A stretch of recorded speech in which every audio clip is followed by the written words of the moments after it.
Hey everybody, DJ Rob, the metal guy, Robby Stevens here, and I'm going to be doing a video with my friend Yuvraj the Master Singh. Yes, unfortunately I have not been making videos for a while. Don't ask me why, I'm very busy. A lot of things going on, I do the website, blogs, Raj and I are students, we have a lot of things, we can't just crank out videos, but when we have free time like today, guess what? We're going to do it. What we're going to be talking about today, everybody, the state of music, also our recap of 2013. Yeah, it's 2014, but guess what? We're going to go back to 2013 and express what we saw and felt was good in music, and we're also going to kind of point out what we thought sucked. Right. And of course, Raj, we're hard rock and metal guys, and you like your rap, but I'm mostly a hard rock and metal guy. 2013, overall good year, would you say? Good year for, for rock and metal, yes. Other genres, not as much. We've had a lot of good artists come out with some pretty good albums. Deep Purple. Yeah, they have it right there. Deep Purple, Now What? Now What? Great album by a great band. I highly suggest that everybody get this particular album. One of my favorite Deep Purple albums, especially that one song, All the Time in the World. Yeah. Great song. If I was to put the best hard rock album or just rock and roll album of the year, Deep Purple, Now What, in my opinion, definitely is in the top 3. It's, again, a classic band. They were putting out a solid release. And we also saw a great extreme metal band come out with, release just kind of like Deep Purple, a band that in their respective genre, their kind of subgenre, highly regarded as one of the best. Carcass, Surgical Steel, that seemed to be the album that was really getting all the extreme death metal, grindcore. Just fans, again, of extreme music. Nuclear Blast Records put this out. Surgical Steel, just solid release. I played a bunch of these songs during my radio show, and again, people were enjoying them. And it's a really good album from a great, again, iconic metal band, Carcass, who did a great tour. And Deep Purple, give a shout out, they toured. Again, you put out these albums and they toured, and they're still touring, I believe. Well, Carcass, I don't know, but Deep Purple right now. Deep Purple will be making they're touring in the U.S. right now. I believe they just finished their European tour not too long ago. Yeah. And speaking about, Raj and I like hard rock metal, and this guy, he kind of helps me explain to people that, what, yeah, you're a fan of hard rock and metal, but it's a huge wide range of music and styles. And Hank 3, who, again, he comes from a country background. He was, he's the grandson of the great Hank Williams. His father's Hank Jr. But Hank 3 is a punk guy. He's a doom metal guy. He's a thrash. He loves all those styles of music. Rockabilly, again, his mostly classic country western style. Rockabilly like his grandfather's music. But this album really stood out, A Fiendish Threat. It's kind of acoustic punk in the vein of Misfits, Minor Threat, 7 Seconds. And really caught my ear in 2013. This is kind of something I recommend. Again, usually you think I'm a hard rock and metal guy, but I do enjoy punk, and I do enjoy classic rockabilly, country western in the vein of, bands, artists like Hank Williams, his grandfather, Waylon Jennings. So, have you checked this out yet? I believe I played a song during my show. Yeah, you've played Hank quite a bit when we're driving, and it's an interesting style. He takes bits and pieces from a variety of genres, puts them together, and most people think that it wouldn't work, but it works pretty well. It's cohesive, it sounds good, you can hear him pretty clearly. Overall, he's a great artist. And to quickly point out too, he's sincere, and that comes from his grandfather. He lives the life, it's no BS, he's not a rock star, thinks the world's owed to him.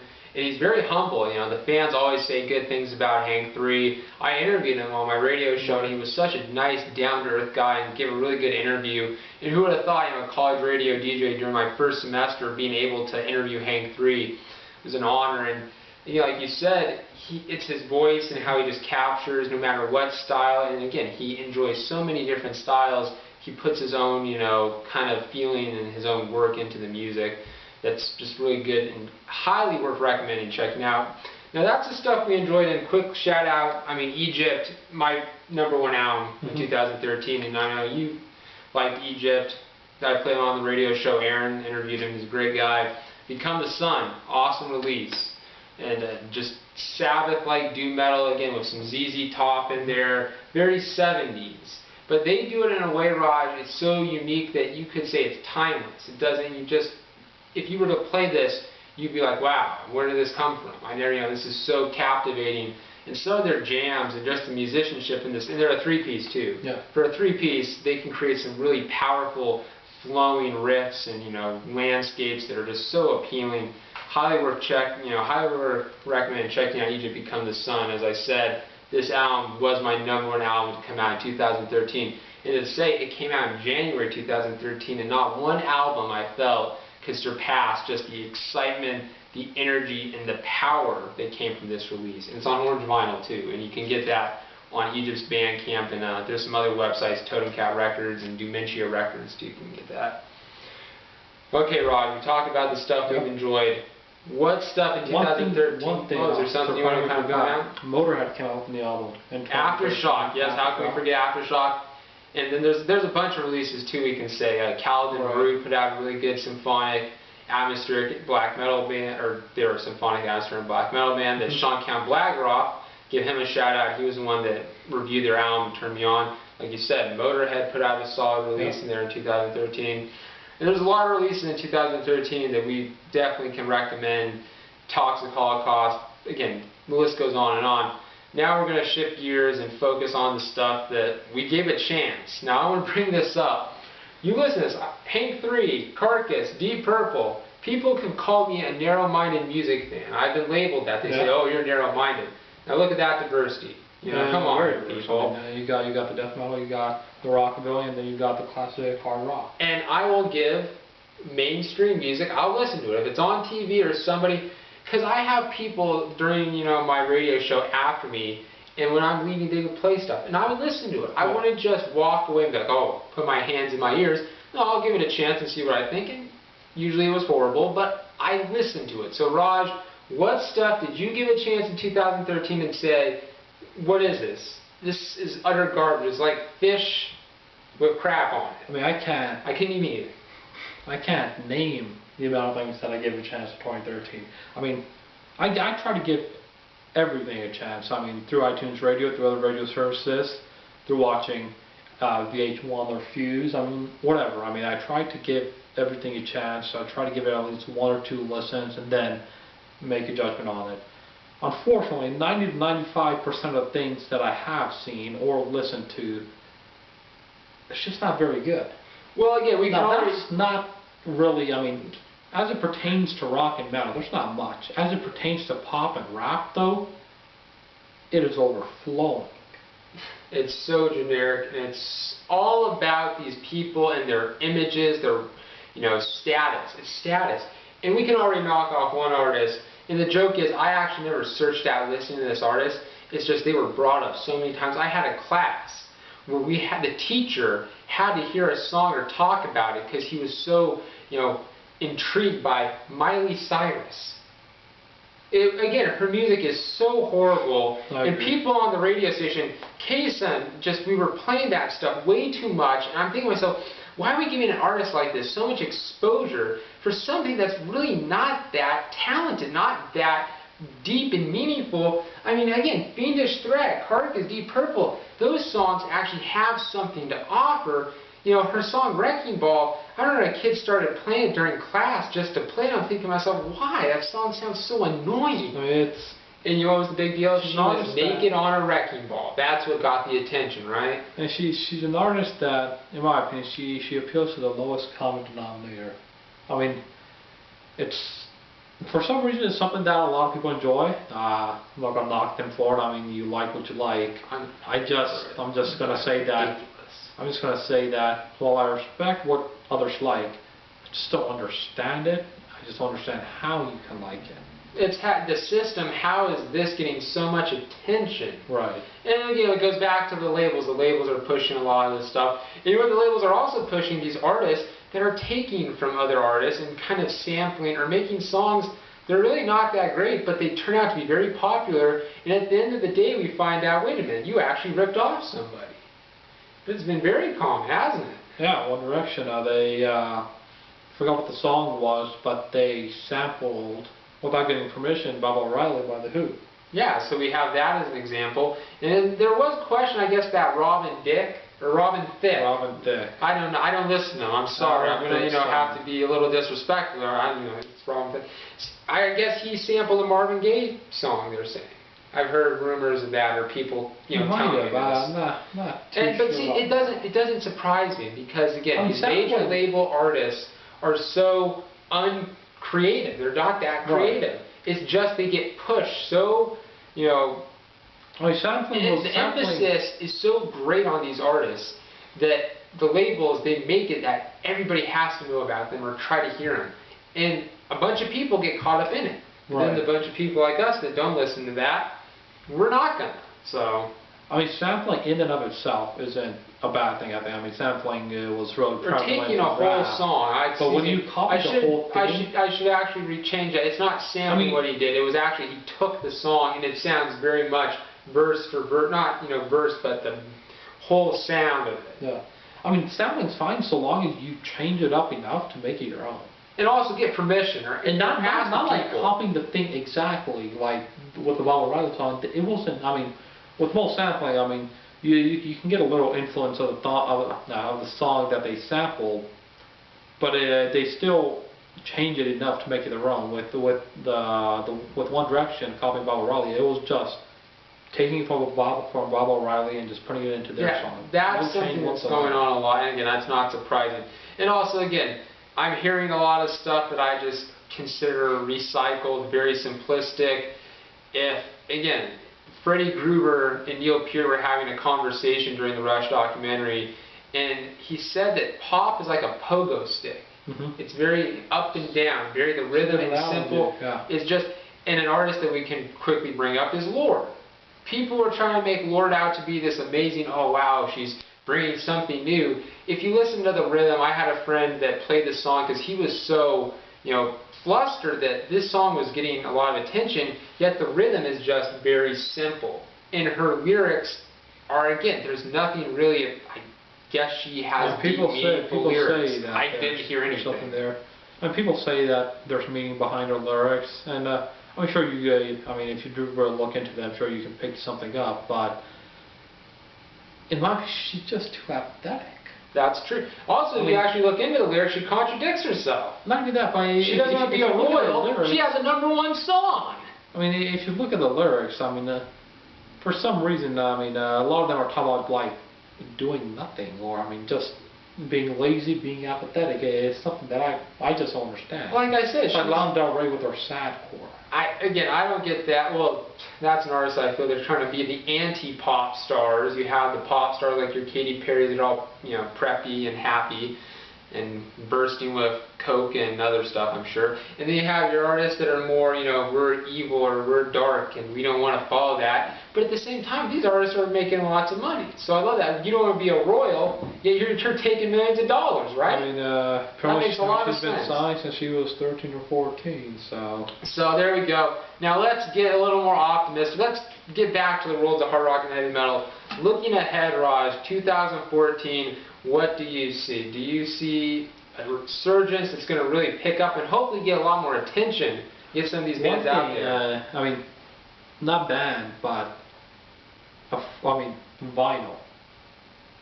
It's something that you brought up several times in podcasts and videos, but vinyl is actually on the upswing. One company in particular, the name's escaping me right now, but they used to be pressing 25,000 vinyls a month or so. Now they're pressing 60,000. Yeah. There's a surgence in. People want vinyl. People are starting to understand that vinyl sounds better than CDs, and CDs sound better than digital. That's very true. And again, I did that article which I interviewed you for, which thank you for doing that. Yeah. And Lost Breed, Jamie Silver, he sent me this. This is a band from the 90s. Not many people are hearing about. Didn't get a lot of recognition back in the day, but now because there is a demand for vinyl and people want to check out older hard rock and metal bands, Jamie, he's been doing a lot of reissues of Lost Breed CDs and vinyl. This is the Wino days, and this is a solid release. And the fact that again he's able to reissue this on vinyl, I'm sure he wouldn't have saw that. Nobody would have saw that, but now it's become again very popular within respective communities. The hipsters. Well, also I'd say the metal community, which is not hipsters. They have been very much interested, so there you go. again, hipsters are just as small. Well, I don't know what they are. They're just douches. But anyway, 2014. I'm going to give a band that I think is going to take 2014 by storm. They're going to have a #1 album. I don't have anything, to kind of show a logo, but I'm going to try to yell their name out loud so people can hear it. Night Demon. Night Demon. They are going to be the band that I think really brings in 2014. They have excitement. They have energy. It's raw. It has some punk. It has some metal. They just take everything that Iron Maiden, Saxon, Raven, all those bands were doing that inspired Metallica. But Night Demon, to me right now, they're a 3-piece out of Ventura, California.